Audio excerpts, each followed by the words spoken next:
जय हिंद दोस्तों, वंदे मातरम।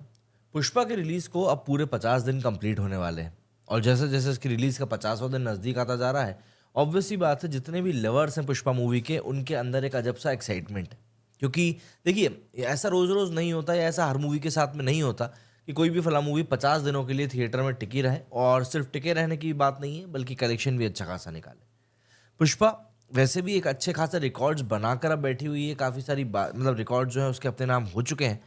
तो ऐसे में जो पब्लिक है वो एंटिसिपेट कर रही है कि भाई मेकर्स क्या कुछ अलग करेंगे। दरअसल अभी कुछ दिनों पहले ही हमने देखा था कि जो सिनेमा लवर्स डे था उस दिन मूवी की टिकट को काफ़ी सस्ता कर दिया गया था। हालांकि ऐसा अधिकतर मूवीज़ के लिए होता है, बट इसको एक प्रमोशनल इवेंट के तौर पर भी देखा जाता है। क्योंकि ऐसे में मेकर्स जो पब्लिक रहती है उसको एक बार फिर से थिएटर रिझाने का भी काम करते हैं। तो यहाँ पर इन सब चीज़ों को लेकर जो एक तरीके का पूरा माहौल सेट कर दिया गया है, वो माहौल ये बताने और दिखाने के लिए काफ़ी है कि किस तरीके से सिनेमा आज की तारीख में चीज़ों को बदल रहा है। देखिए, अल्लू अर्जुन साहब ने अपने एक इंटरव्यू में एक बहुत अच्छी बात कही थी। उन्होंने कहा था कि मैं चाहता हूँ कि पुष्पा 2 का जो रिकॉर्ड है वो बहुत जल्दी टूटे। और ये चीज़ कहने के पीछे का उन्होंने जो तर्क दिया था, वो तर्क ये था कि अगर रिकॉर्ड्स टूटते हैं तो इसका सिंपल सा मतलब ये होता है कि जो वो सिनेमा है वो ग्रो कर रहा है। अगर रिकॉर्ड्स नहीं टूट रहे हैं तो इसका मतलब ये है कि भाई सिनेमा ग्रो नहीं कर रहा है। As simple as that. और इस बात से कहीं ना कहीं मैं भी काफ़ी ज़्यादा एग्री भी करता हूँ, क्योंकि आप देखिए, बाहुबली 2 ने जो रिकॉर्ड क्रिएट किए थे उनको टूटने में पूरे पूरे 7 से 8 साल लग गए।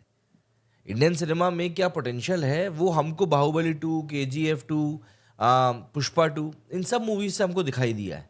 लेकिन एक अधिकतर जो मूवीज इंडियन बॉक्स ऑफिस के ऊपर रिलीज होती हैं वो उतना ज़्यादा कमाई कर नहीं पाती। तो ऐसे में एक बड़ा तबका ऐसा भी है जो कि इस एक पहलू की तरफ भी नज़र डाल रहा है कि भाई आखिर ऐसा क्या हो रहा है कि मूवीज कमाई नहीं कर पा रही, और ऐसा क्या कारण है कि कुछ मूवीज आती हैं और ताबड़तोड़ कमाई करके चली जाती हैं।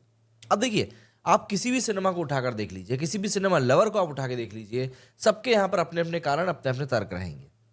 लेकिन जो एक बेसिक बात सबके सामने आती है निकल कर, जो सब उससे कहीं ना कहीं एग्री भी करते हैं, कि अगर आप सिनेमा को दर्शकों के लिए बनाते हो, अगर आप सिनेमा को दर्शकों के लिए बनाते हो तो काफ़ी हद तक ऐसे चांसेस रहते हैं कि भाई फला मूवी जो है वो काम ज़रूर कर जाएगी।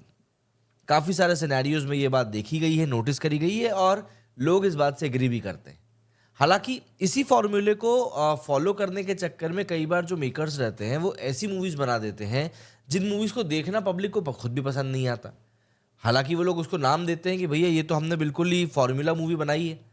मतलब जो एक मसाला मूवी का सेट फॉर्मूला होता है ना, कि बड़ा सा हीरो ले लिया, औनी पौनी सी कहानी ले ली, कुछ भी कहानी करके और बना दिया एक पिक्चर।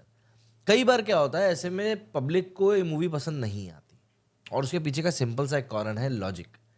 देखिए, 2020 के बाद से जब से एक बड़ा तबका ओटीटी के ऊपर सिनेमा को देखना शुरू कर चुका है, तब से उसको एक बात समझ में ये आई है कि अगर हमें एक अच्छा सिनेमा देखना है तो हमें इस बात को एक्सेप्ट करना पड़ेगा कि उसमें हमें काफ़ी सारी डीप थिंकिंग भी नहीं लगानी पड़ेगी और काफ़ी ध्यान से सिनेमा को देखना पड़ेगा। आज की तारीख में जब बॉलीवुड ऐसी मूवीज़ को नहीं बनाता है तो पब्लिक इस बात को एक्सेप्ट कर नहीं पाती। बस यही यहाँ पर समस्या हो जाती है। पुष्पा के अगर मैं कलेक्शन की बात करूं तो पुष्पा अब अपनी रिलीज के 50वें दिन के नज़दीक पहुंच रही है, एंड यही कारण है कि मूवी की कमाई जो है काफ़ी कम भी हो चुकी है, बट स्टिल अभी भी हो रही है। जैसे आज पुष्पा की रिलीज का 48th डे है, जल्दी ही इसकी रिलीज का 50वां दिन हो जाएगा। अभी तक ये पैन इंडिया लेवल पर 1229 करोड़ रुपीस कमा चुकी है। अगर मैं इसी को आपको ग्रॉस कलेक्शन में बताऊं, gross Indian box office collection के बारे में, तो यही आंकड़ा करीब करीब 1600 से 1650 करोड़ के आसपास पहुंच चुका है। अगर हम ओवरसीज कलेक्शन की बात करें तो ओवरसीज कलेक्शन तो इसका और भी बेहतर हो चुका है। पर यहाँ पर सबसे बड़ी बात यह है कि मूवी ने अपने रीलोडेड वर्जन के आने के बाद में जो कमाई शुरू करी है वो काफ़ी बेहतरीन है। और सबसे बड़ी बात, इस मूवी के रिलीज रहते में काफ़ी सारी मूवीज़ आई हैं और चली गई हैं, गायब हो गई हैं, लेकिन पुष्पा अभी भी मैदान में टिकी हुई है। और इसके टिके रहने के पीछे का जो सबसे बड़ा कारण है वो यही है कि मूवी में वो मसाला है जो पब्लिक देखना चाहती है। और जब आप वो मसाला देते हैं जो पब्लिक जो देखना चाहती है, वो ही मसाला आप देते हैं, तब बात बन भी जाती है, जैसा कि हम जानते हैं। अल्लू अर्जुन एक काफ़ी अच्छे एक्टर हैं, और यही बात हम लोगों ने पुष्पा 2 में विटनेस भी करी कि किस तरीके से सिर्फ और सिर्फ पुष्पा 2 के नाम पर यहाँ पर मूवी नहीं चली है, बल्कि जो मूवी का कंटेंट है वो भी एक हद तक लोगों को पसंद आया है। खास करके अल्लू अर्जुन की एक्टिंग की यहाँ पर कई लोगों ने तारीफें करी। लोगों ने सीधे तौर पर बोला कि यार नहीं, बंदे ने एक्टिंग में वाकई में काफ़ी अच्छा काम किया। जैसे जम्मा जथारा वाला जो पूरा सीक्वेंस था, उस सीक्वेंस के ऊपर पहले सिर्फ ये मार्केट किया गया था कि यार इसमें बहुत पैसा खर्च हुआ है। लेकिन जब बात और आगे बढ़ी तब पता चला कि सिर्फ पैसा ही खर्च नहीं हुआ है, बल्कि इस गाने को शूट करने में अल्लू अर्जुन ने भी खुद भी काफ़ी मेहनत करी थी, काफ़ी काम किया था, एंड उसका जो रिजल्ट था वो हम लोगों ने देखा ही। अब ऐसे में क्या होता है, जो सिनेमा लवर्स होते हैं ना, वो इन्हीं सब मोमेंट्स को तो ग्रैब करते हैं। उनको चाहिए रहता है कि उनके सामने ऐसी सिनेमा आए जिसको कि देखकर उनके वाकई में होश उड़ जाए।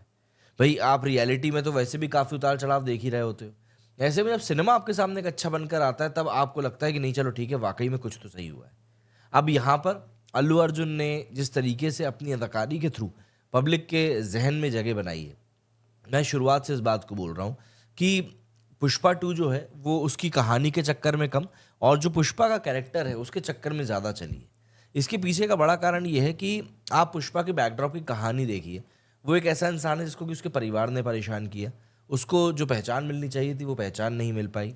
वो हमेशा अपनी माँ के लिए इज्जत की लड़ाई लड़ता रहा।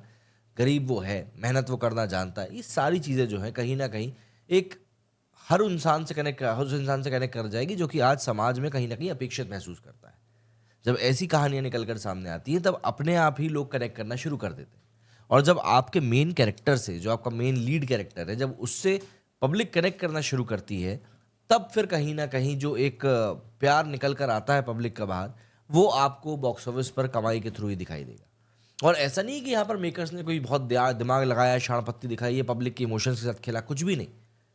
प्लेन सिंपल सी कहानी में जो चीज़ जैसी चल रही है बस वैसी ही दिखाएगी। जैसे अमिताभ बच्चन साहब की अगर मैं बात करूँ तो 80s के समय पर जब एंग्री यंग मैन वाली पूरी मूवीज़ चलती थी, तब लोग कहते थे कि भाई समाज में इस समय लोगों के अंदर जो गुस्सा है, वो गुस्सा कहीं न कहीं अमिताभ बच्चन की मूवीज़ के थ्रू दिखाई दे रहा है।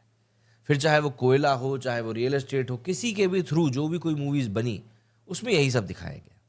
और यही कारण है कि अमिताभ बच्चन को एंग्री यंग मैन का वहाँ पर टैग मिला था कि आज इस समय भारत का युवा जिस तरीके से नाराज़गी में बैठा हुआ है, वो अमिताभ बच्चन के थ्रू ही दिखाई देता है। अब इन सब चीज़ों को अगर हम लोग जोड़ने जाएँगे तो ऑब्वियस सी बात है, आपको एक ना एक चीज़ तो समझ में आ ही जाएगी। पुष्पा के साथ में भी वही वाला एस्पेक्ट है। पुष्पा में भी हमको वही सब चीज़ें दिखाई दी हैं, जो कि शायद सिनेमा को बदलने का काम कर सकती हैं, लेकिन बस आपको चीज़ों को सिंपल रखते हुए, ऑडियंस के ध्यान को ध्यान में रखते हुए चीज़ों को आगे बढ़ाना पड़ेगा और चीज़ें बिल्कुल वैसी ही होंगी जैसे कि आप करना चाहते हैं।